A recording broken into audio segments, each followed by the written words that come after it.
What is up, everybody? Mark here with my good friend, Mr. Ryan Muckenhirn. And who is your friend on the table here, Ryan? Well, that's a Frank. white-tailed deer. It's a skull that Jim found. And Yeah. it got put in the podcast studio, and then you put the headphones on it today. Kind of cool. It does. Ryan, I'd like to go rabbit hunting. Mark, I would like to go rabbit hunting with you. But I can't. Do you want to know why? Well, tell me. Because a couple of reasons. Number one, I'm still the proud owner of a Wisconsin archery buck tag and a Wisconsin rifle gun buck tag. None of that matters. It matters to me because it is the roadblock that's in my way of any small game hunting until those seasons are over. That's interesting. However, there's another roadblock. Maybe I don't have a dog. You don't need a dog. You're trying to tell me that I don't need a dog to go rabbit hunting? Mark, I got a size 14 dog right there. Woo! Look at them. Look at them puppies. I got two of them. No, you don't need a dog to hunt rabbits. And it sure is fun. It is fun. Hunting rabbits with, especially like a beagle. Okay, let me back up. Beagles, I'll say beagle individual or beagle plural, are kind of a very interesting creature. In a group of any size, they can become just one organism. Mm-hmm. And at the same time, let's say you had 6 beagles. You could have 6 different brains going 6 different directions. You just never know. Sometimes beagles do things that we don't understand. But we had a wonderful interaction with a beagle just today. Oh. Lovely little dog. Just a cute little thing. Yep. But that's not what we're not here to talk about dogs, No. Ryan. We're talking about no dog rabbit tactics. No dogs. What are your rabbit tactics? How are you approaching rabbit hunting, either by yourself or with a group, perhaps? I'll say the biggest thing is kind of like waterfowling. You got to have a spot that's got them there. You got to be on the X, right?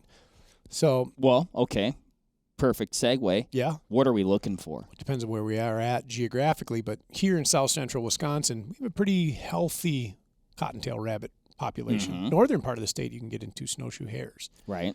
Not a rabbit. We always threaten to do that too. Never do that. Well, one of us is holding up that end of the bargain.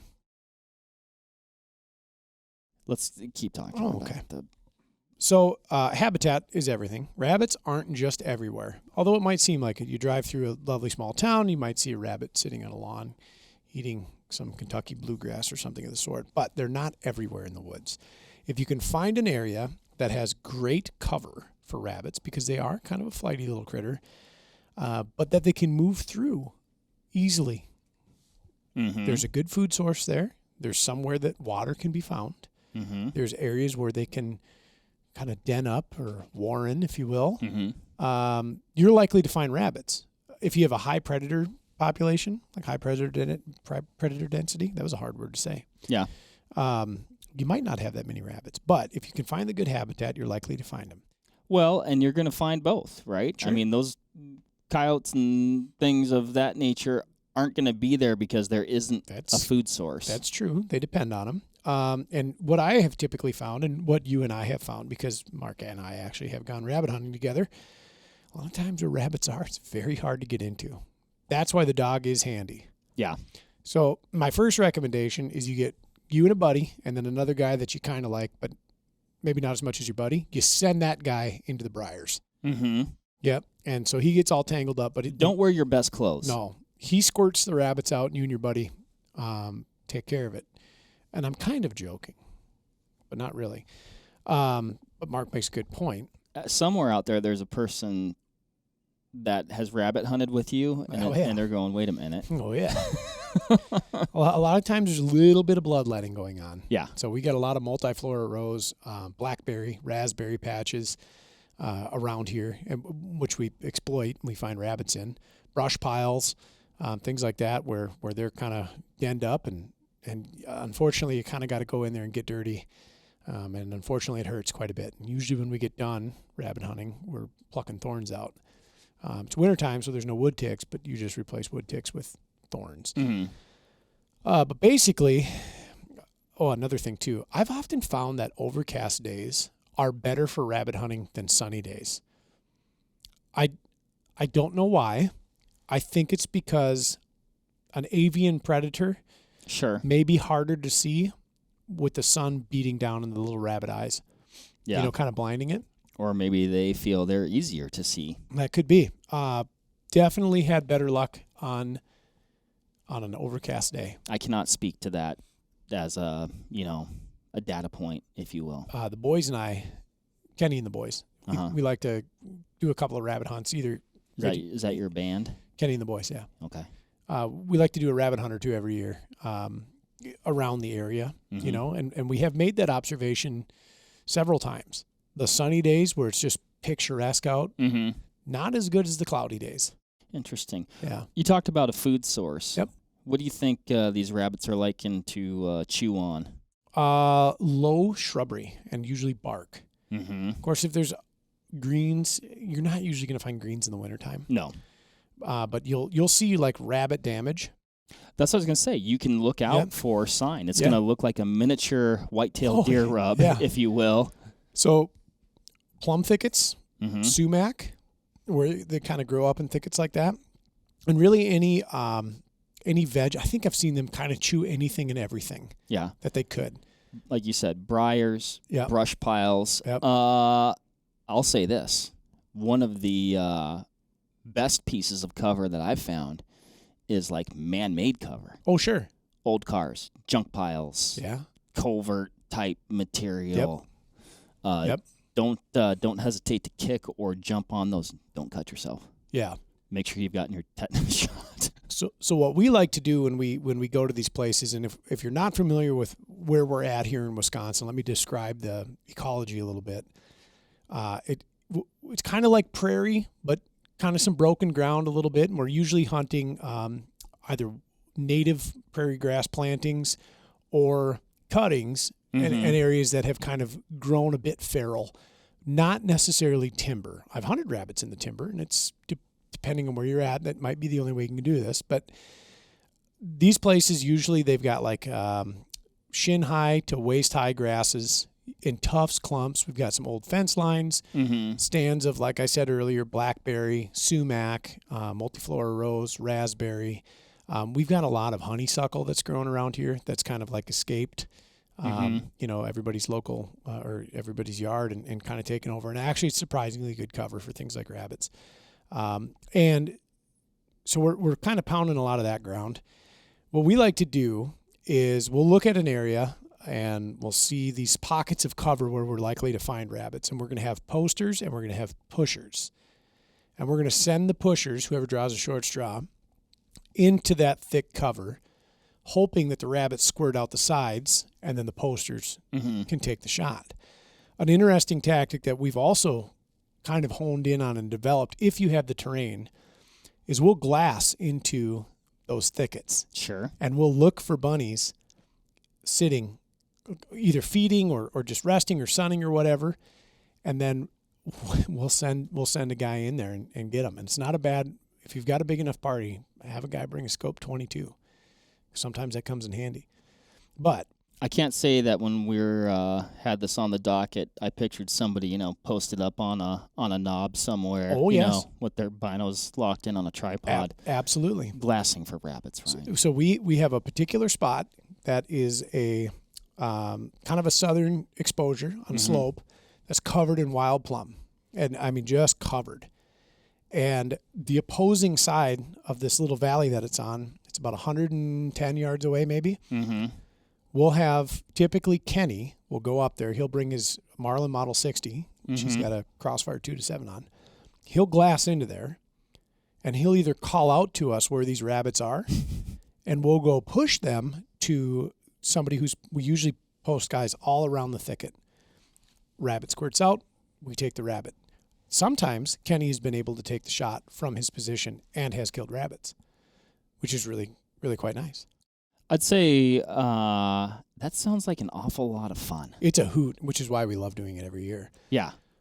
But without the dogs, and let's back up a little bit, talk about beagles, which is a very commonly used hound for doing this kind of thing. A lot of times you get your beagles out, they find a bunny track or bunny scent. They go run that trail out. The idea is that the beagle brings the rabbit back around, right? By pushing it, the rabbit eventually kind of makes a circle. And it's fairly characteristic rabbit behaviors. They'll usually make a big circle. Right. So you kind of stay in place. You let the dogs work the rabbits back to you. And it's often very convenient. If you ever get a chance to hunt rabbits over beagles, it is a riot. But if you don't want to deal with a pack of beagles for the remainder of the year, find a buddy who's got them. Try it. It's great. When you don't have them, you kind of just got to go full blitzkrieg on the rabbit patch and try to get them out of there. And so that's where I think having a couple of people with you is going to be super handy. Posters and pushers. Yep. Not unlike pheasants, if Right. you push, I immediately went there. Or I mean, honestly, even deer. Yeah, really. sure. I mean, it's just not too different. Sure. It's a ton of fun. And so we usually go with between 4 and 6 people. And then we'll go beat the bush and try to scoot one out of there and usually have a good time doing it. A casual, social, fun affair. Get some fresh air and exercise and what potentially could be kind of an off-season time of year. Sure.